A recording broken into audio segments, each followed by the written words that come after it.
சமீபத்துல நம்ம நாசா விஞ்ஞானிகள் பாத்தீங்கன்னா ஒரு மிகப்பெரிய கண்டுபிடிப்பை கண்டுபிடிச்சிருக்காங்க. அது என்னன்னா, இந்த பிரபஞ்சத்திலேயே இதுவரைக்கும் நம்ம பார்க்காத அளவுக்கு மிக பிரம்மாண்டமான மிகப்பெரிய சக்தி வாய்ந்த கருந்தொலையோட வெடிப்பை அவங்க கண்டுபிடிச்சிருக்காங்க. இந்த வெடிப்பு ஒரு சாதாரண வெடிப்பு இல்ல அப்படின்னு சொல்றாங்க. ஏன்னா இது கிட்டத்தட்ட 100 சூப்பர் நோவா வெடிப்புக்கு சமமான சக்தி கொண்டதா இருந்திருக்கான். சூப்பர் நோவா வெடிப்பை விட அப்படின்னு சொன்னேன்ல, சூப்பர் நோவா அப்படின்னா என்னன்னு தெரியாதவங்களுக்கு சிம்பிளா சொல்றேன். ஒரு மிகப்பெரிய நட்சத்திரம் அதோட கடைசி காலத்துல, அதாவது அதோட எரிபொருள் எல்லாமே தீந்து போய் லாஸ்டா பிளாஸ்ட் ஆகும்போது நடக்கிற மேசிவ் எக்ஸ்ப்ளோஷன் தான் இது சூப்பர் நோவா அப்படின்னு சொல்லுவாங்க. அப்படி இந்த சூப்பர் நோவா வெடிச்சதுக்கு அப்புறம் அதோட அளவை பொறுத்து அது நியூட்ரான் ஸ்டாராவோ இல்ல பிளாக் ஹோலாவோ மாறும். சோ அப்படிப்பட்ட ஒரு மிகப்பெரிய நிகழ்வை விட 100 மடங்கு சக்தி வாய்ந்ததா இருந்திருக்கு அப்படின்னா இந்த வெடிப்பு எவ்வளவு பெருசா இருந்திருக்கும் அப்படின்னு நினைச்சு பாருங்க. நம்பவே முடியல. சரி வாங்க இதை பத்தி இன்னும் டீடைல்டா பார்க்கலாம். உங்களுக்கு யூனிவர்ஸ் பத்தின இன்ஃபர்மேஷன்ஸ் எல்லாம் பிடிக்கும் அப்படின்னா இந்த வீடியோக்கு ஒரு லைக் பண்ணிட்டு நம்ம சேனலை மறக்காம சப்ஸ்கிரைப் பண்ணிக்கோங்க.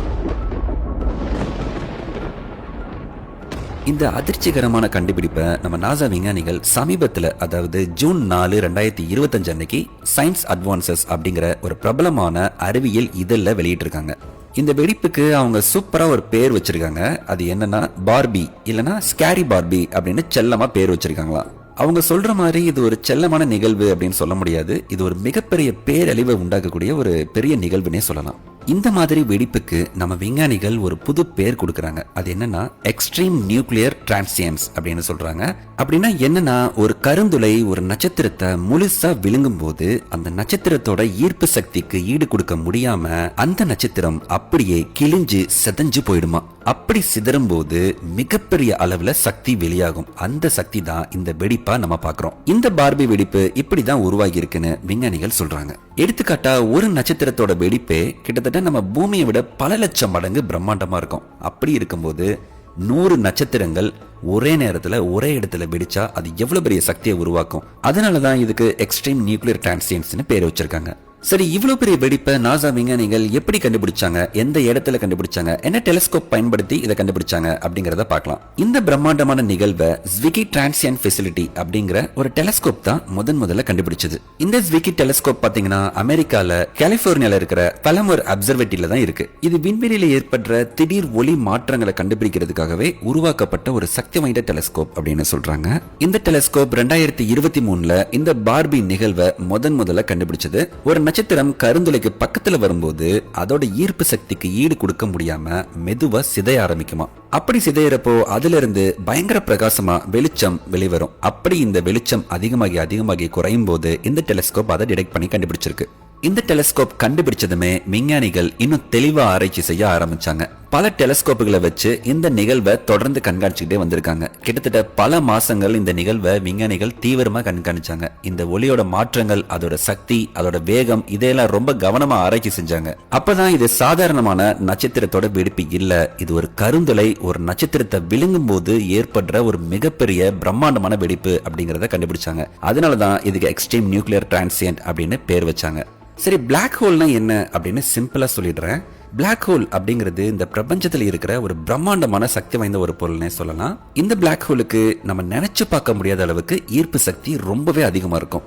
அது எந்த அளவுக்கு அதிகமா இருக்கும் அப்படின்னா, நம்ம லைட் அந்த பிளாக் ஹோலுக்குள்ள போனா கூட அதை ரிஃப்ளெக்ட் பண்ணாது. அதே மாதிரி அந்த லைட் கூட உள்ள இருந்து வெளியே வர முடியாது. அந்த அளவுக்கு அதிகமான ஈர்ப்பு விசை கொண்டதா இருக்கும். இந்த கருந்துளை எப்படி உருவாகுது அப்படின்னா, ஒரு மிகப்பெரிய நட்சத்திரம் அதோட வாழ்நாள்ல அதோட எரிபொருள் எல்லாமே தீந்து போய் அதோட ஆயுளை இழந்துரும். அதே மாதிரி அந்த நட்சத்திரத்தோட மையப்பகுதி உள்ளுக்குள்ளேயே சுருங்கி ஒரு சின்ன புள்ளியா மாறிடும். அப்படி மாறுற புள்ளிக்கு பயங்கரமான ஈர்ப்பு சக்தி இருக்கும். இதைத்தான் பிளாக் ஹோல்னு சொல்லுவாங்க.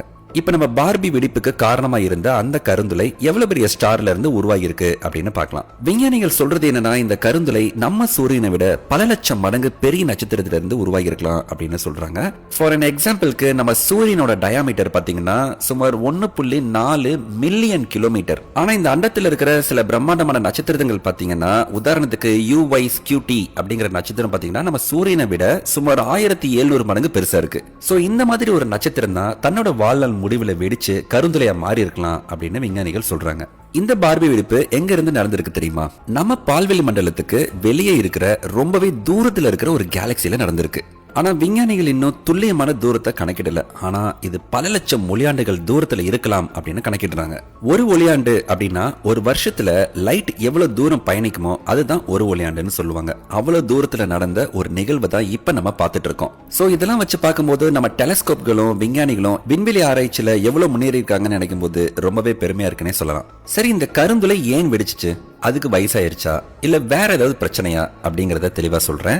ஒரு பிளாக் ஹோல் வெடிக்குது அப்படின்றது அது சாதாரணமான வெடிகுண்டு வெடிக்கிற மாதிரி இல்ல. கருந்துளைகள் சாதாரணமா வெடிக்காது. இந்த பார்பி வெடிப்பு நடந்ததுக்கு காரணம் என்னன்னா, ஒரு நட்சத்திரம் கருந்துளைக்கு ரொம்பவே பக்கத்துல வந்திருக்கு.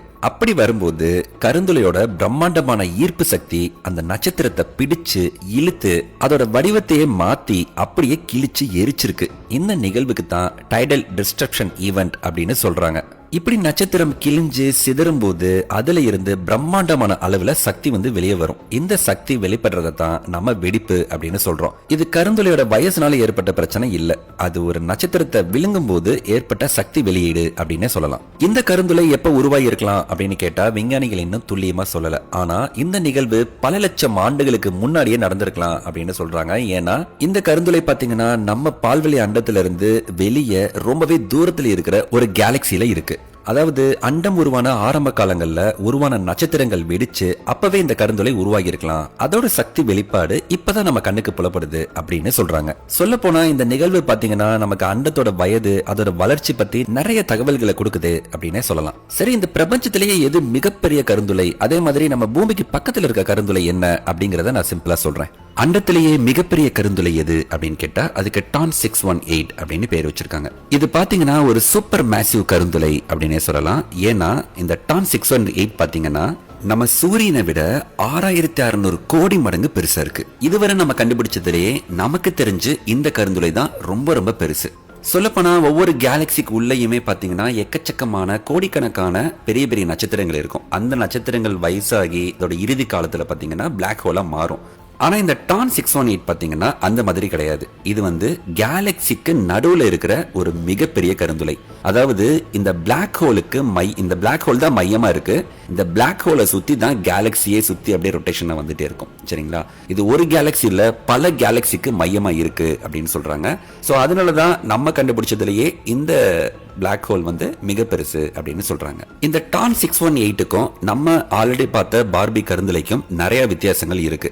இந்த டான் 618 பாத்தீங்கன்னா நான் முன்னாடி சொன்ன மாதிரி இது ஒரு சூப்பர் மேசிவ் பிளாக் ஹோல். இது கேலக்சியோட மையத்துல இருக்கு. இந்த கருந்துளைய மையமா வச்சுதான் பல கோடி நட்சத்திரங்கள் சுத்தி வரும். ஆனா இந்த பார்பி கருந்துளை அந்த மாதிரி கிடையாது. இது கேலக்சிக்கு உள்ள இருக்கிற ஒரு தனிப்பட்ட நட்சத்திரத்திலிருந்து உருவான கருந்துளை. சோ இந்த டான் 618 கருந்துளையோட கம்பேர் பண்ணும்போது பார்பி கருந்துளை சின்னதுனே சொல்லலாம். சரி, இந்த கருந்துளை ரொம்ப ஆபத்தானது அப்படின்னு நம்ம பார்த்தோம். இது நம்ம பூமிக்கு பக்கத்துல எதுவும் இருக்கா அப்படின்னு கேட்டா நம்ம பூமிக்கு பக்கத்துல கருந்துளை இருக்கு. அதோட பேர் பாத்தீங்கன்னா கயா BH1. இந்த கருந்துளை பாத்தீங்கன்னா நம்மளோட பால்வெளி அண்டத்துக்கு உள்ளதான் இருக்கு. இது சுமார் 1560 ஒளியாண்டுகள் தூரத்துல இருக்கு.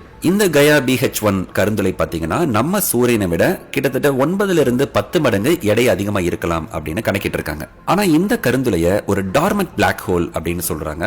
அப்படின்னா உறங்கும் கருந்துளை அப்படின்னு அர்த்தம். இப்ப நம்ம எரிமலையில எல்லாம் பாக்குறோம்ல, உறங்கும் எரிமலை அப்படின்னு சொல்லுவாங்க.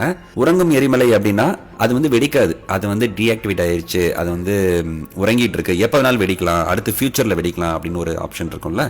சோ அதே மாதிரி இந்த கருந்துளை பாத்தீங்கன்னா ஒரு உறங்கும் கருந்துளையா இருக்கு அப்படின்னு சொல்றாங்க. அதே மாதிரி இதுவரைக்கும் இப்ப வரைக்கும் எந்த ஒரு நட்சத்திரத்தையும் விழுங்காம அமைதியா இருக்கு அப்படின்னு சொல்றாங்க. இந்த யூனிவர்ஸ்ல ஒவ்வொரு நாளும் எத்தனையோ மர்மங்கள் நடந்துகிட்டே தான் இருக்கு. இந்த பார்பி வெடிப்பு மாதிரி பல நிகழ்வுகள் அண்டத்துல நடந்துகிட்டே தான் இருக்கு. நம்ம கண்டுபிடிச்சது இது ஒன்னா இருந்தாலும் பல விஷயங்கள் இன்னும் ஃபியூச்சர்ல கண்டுபிடிக்கிறதுக்கு வாய்ப்பு இருக்குன்னே சொல்லலாம். சோ அடுத்து ஒரு நல்ல விண்வெளி தகவலோட உங்களை சந்திக்கிறேன். அதுக்கு முன்னாடி இந்த வீடியோ பிடிச்சிருந்தா லைக் பண்ணிக்கோங்க, கமெண்ட் பண்ணிக்கோங்க, மறக்காம சப்ஸ்கிரைப் பண்ணிக்கோங்க. தேங்க்யூ.